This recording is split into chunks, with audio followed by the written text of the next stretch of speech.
حضرت موسی علیه السلام د فرعون سره مقابله راله چې مقابله د فرعون سره راله جادوګران فرعون ورته وی ته جادوګرې ځکه موسی علیه السلام ته وی څه نښه ده سره شته د پیغمبرې وی یو وی څه نښه ده الله ورته نښه ښولې وه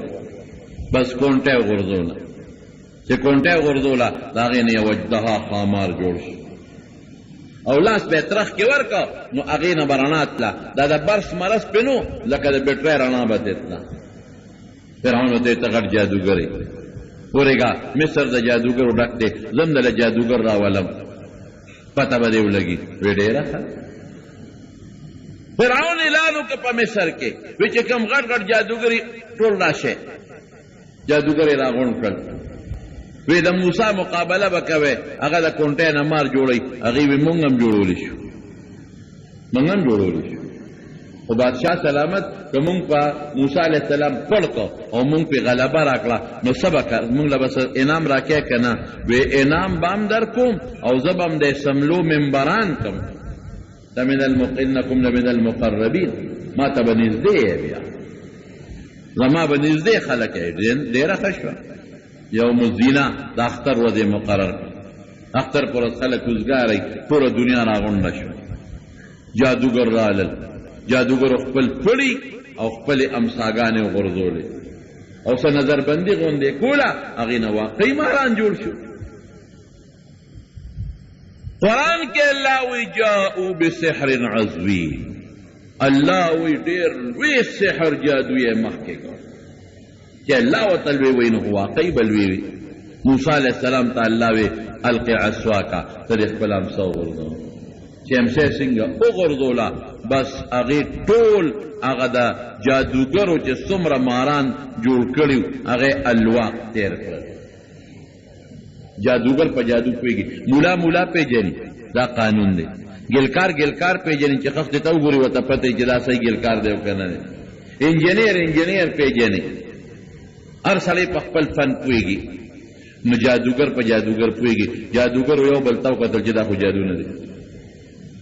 مونږ خو جادو کړی نظربندي و دا خو حقیقت خبره نه بس هغوی یکدم آواز وکړه جادوګرو آمنا برب موسی و هارون زمونږ د موسی او د هارون پر رب ایمان دی بس دا خو جادو نه دی دا خو د خدای پیغمبر دی دې ته خو معجزه وایي جادو مونږ پېژنو فرعون ورته وی تاسو صلاح کړې وه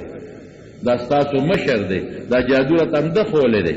پرېږدم هم چېته لاس او خپې به دنه پرې کوم خو الله وړې ښې لاس او ګس خپه هغې څه وې ګوره چې ایمان را شي زړه مضبوط شي یقین مضبوط شي هغې وې زه مړه خپل کار کوه که ته مړه کې چېرته به ځو خپل خدای له به لاړ شو انا الی ربنا منقلبون مونږ به خدای له هېڅ هم نه شي کولی بس فرعون خدای نورم ډېر خلک مسلمانان شو او بني اسرائیل خو د مخکې د مسلمانانو فرعون لښکر ورپسې موسی علیہ السلام الله سره مشوره وکړه الله په کم خوا ځم وی په دې لار ځه جادوګر مسلمانانو بني اسرائیل ټول روان چې تلل فرعون سره د مضبوط لښکر ورپسې الله انا لمدرکون هغه دی فلما ترى الفئه قال انا لمدرکون دعا وړل یو بل ولیدل داسې نږدې شو یا خدای را لاندې کړو هغه دی او الله چې تا کومه لاره وښوله دا خو دریاب دی مخکې پول پې هم نشته هغه زمانه کې په دریاب پول کم دی دا به څه کېږي الله وی زه در سره یم که نه الله چې الله چاته وي زه در سره یم انی معکما زه در سره یم درته ګورم وینم تاسو نو په الله محکم یقین مضبوط ایمان لکه څنګه چې حضرت ابوبکر صدیق د علیه السلام سره د هجرت ملګری دی او ته وی مه یارېږه معنا غلطه ده ټینشن او فکر ما اخله الله ما سره دی که دا چې د یقین که چې الله ما سره دی نو انا عند ظن عبدي بي چې په الله دې سینګ ګمان وکړه الله وي هغسې در رسېږم چې څنګه دریاب ته راورسېد فرعون خو پسې دی الله موسی علیه السلام ته وایي کونټۍ مې سره در کړې ده چې دریاب له یوسه چې کونټۍ دریاب له یوړه 12 لارې پکې جوړې شي په یو ډله د 12 ځکه جوړې کړې چې بیړه ورش ختم شي هر قوم دې په یو لار دي 12 قوم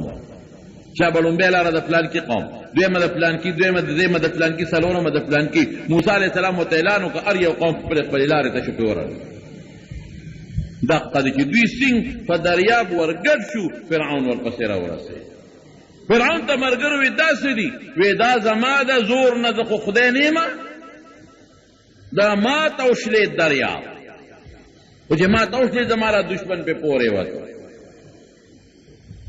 جبریل علیہ السلام نبی علیہ السلام ته فرمایي وی دغه ځای کې فرعون هم لږ تردد وکړو، په خپله خو پوه قوم ته خو چالاکي وکړه، خو پوه وی مې اس ونیوه او دیکه مې ورکړه، اس پې نه ته، اس چې راورسېد پې نه ته، مې اس ونیو دیکه مې ورکړه، ور مخکې مې کړه چې څنګه د دریاب دې منځ ته شو سره د ټول لښکره. نو موسی علیہ السلام بیا پورې وته، الله ورته وی دا دریاب لږ کونټۍ یوسه، چې کونټۍ څنګه یوړله دریاب پې را یوځای شو، فرعون سره د ټول لښکره غرق شو. نو یو دشمن غرق شو، بل د سترګو وړاندې غرق شو. د سترګو وړاندې چې د دشمن غرقېږي دا بیا له مزه وي، د سترګو وړاندې غرق شو فرعون. حضور پاک ته جبریل علیہ السلام وی د الله رسوله وی ارمان کاغه ټیم دی لیدلی وی، وی ما د دریاب د ویښ نه توره خټه راوویسته. جبریل علیہ السلام وی توره خټه او د فرعون په دا خوله کې مې ورومنډله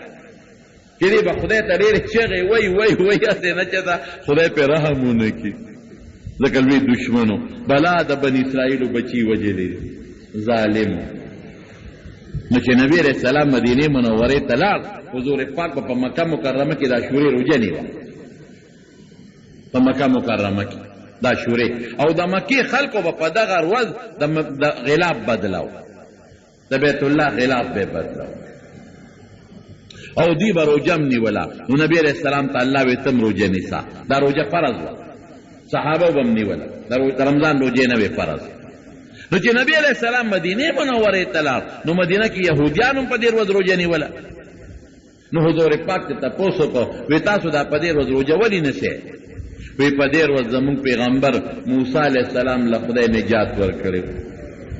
او زمون د پیغمبر دشمن فرعون الله په دې ورځ په دریاب کې هلاک کړو. نو مونږه د الله د شکریه او د خوشحالۍ د وجې نه روژه نیسو. نبی علیہ السلام صحابه ته وی مونږ خو به مخکې م نیوله، اوس یې م نیسئ. وی تاسو د موسی علیہ السلام تابعداري کوئ خو په غلطه کوئ، روژه خو ټیک د نیسئ، خو هغه چې کوم دین دی هغه م نه دی خپل کړی. نحنو احق بموسی، مونږ زیات مناسب یو چې مونږ د هغه تابعداري وکړو. صحابو ته وی دا روژه نیسئ. موسی علیہ السلام له خدای په دې ورځ نجات ورکړ او دا روژه په پیغمبر علیہ السلام نیوله. مخکې فرض وه، فرضیت یې ختم شو، اوس مسنونه ده، سنت ده، خو نیسو به روژه ښه په لسمه ورځ. بلکې حضور پاک مبارک چې په کم کال وفات کېده، نو نبی علیہ السلام مبارک یو اعلان وکړ وی لئن بقیت الی قابل لاصومن التاسعه، وی که آینده کال ته پاتې شم نو نهمه ورځ به م ورسره نیسم، ځکه یهودیان یوازې لسمه نیسي، زه به نهمه م ورسره نیسم. نو دا دوه ورځې روژې شوې، د دې میاشتې نهمه هم او لسمه هم دوه ورځې روژې دي. یوازې د لسمه بعض علما ورته مکروهه وایي، دا دوه روژې به نیسئ انشاءالله. ها دا دوه روژې او فایده یې څومره ده؟ اوهو نبی علیہ السلام فرمایي وی چې چا دا لسمه روژه د عاشورې ونیوله د یو کال ګناهونه به خدای معاف کړي. ما ته وختي چا ټیلیفون وکړ، نو ما ته ویل دې روژې څه ثواب دی؟ مې د یو کال ګناه پې خدای معاف کوي. وی د یو کال داسې یې ووایي. مې ویل یو کال لږ دی، یو کال لږ دی، څه کې ټول عمر غواړئ؟ نو هر کال یې نیسه نو ټول عمر شوې که نه؟ ته خو چې 5 روپۍ ورکې او ټیپر په 5 روپۍ کیلو وي، نو د کیلو نه زیات درکوي نه.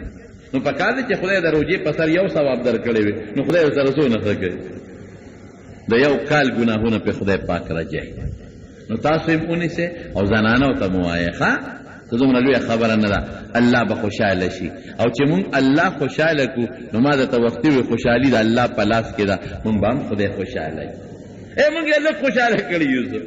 مونږ له خدای څه نه دي راکړی. دا مسلمانۍ او روغ صحت د دې نه لوی نعمت بل شته؟ نو خدای به خوشحاله وو ښه انشاءالله. نو دا 2 ورځې روژې 9 او 10 دا پکې ونیسئ ان شاء الله العزیز.